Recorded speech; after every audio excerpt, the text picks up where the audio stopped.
All right, guys, we're going to talk a little bit about the auroras that we all saw last week, the bullseye pattern that can be found in these auroras. And there is also a sudden stratospheric warming event taking place, and currently HAARP is operating. Let's get right into it.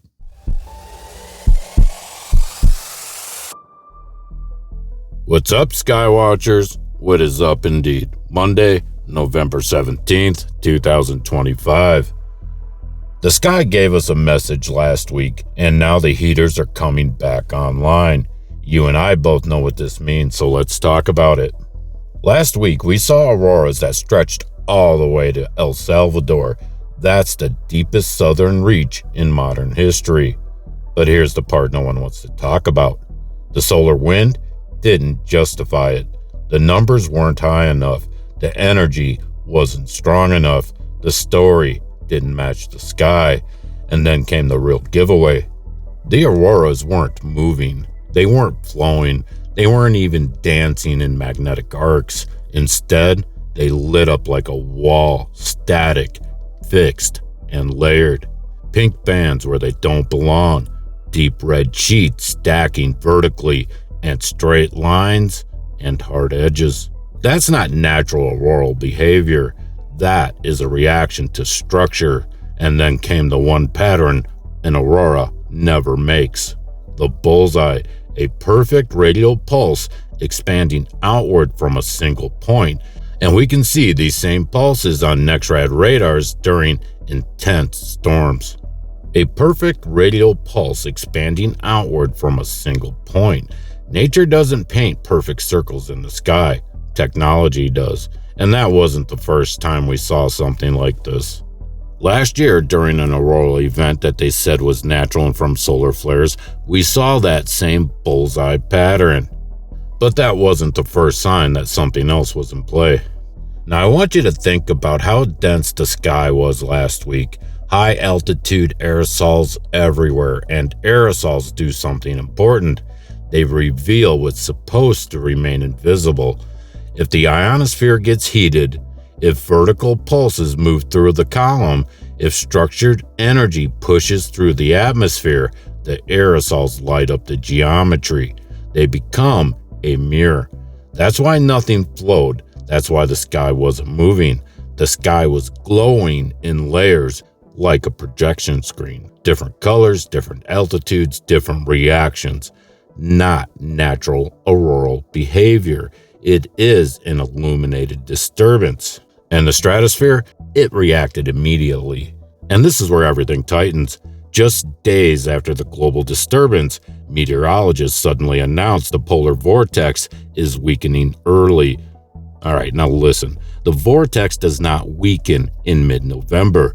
It builds, it strengthens, and it tightens unless something hits that upper atmosphere first. Disturb the thermosphere, the ionosphere shifts. Disturb the ionosphere, the stratosphere destabilizes. Destabilize the stratosphere, and the vortex falters. And when the vortex falters, Arctic air spills south. The jet stream breaks formation. Cold waves plunge deep into mid-latitudes. And that's exactly what we're seeing lining up in the forecast right now, right on schedule. These sudden stratospheric warming events are famous for fracturing the vortex, and they line up perfectly with upper atmospheric disturbances. This time the disturbance was global, visible, structured, and the timing is perfect, almost too perfect.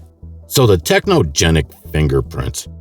Strong auroras alone don't produce static walls, vertical sheets, geometric pulses, bullseyes, hard layers, unmoving structures. But something else does. Ionospheric heaters, high-power microwave beams, phased array systems, magnetospheric injectors, ground-based resonance systems, ELF and VLF interference lines.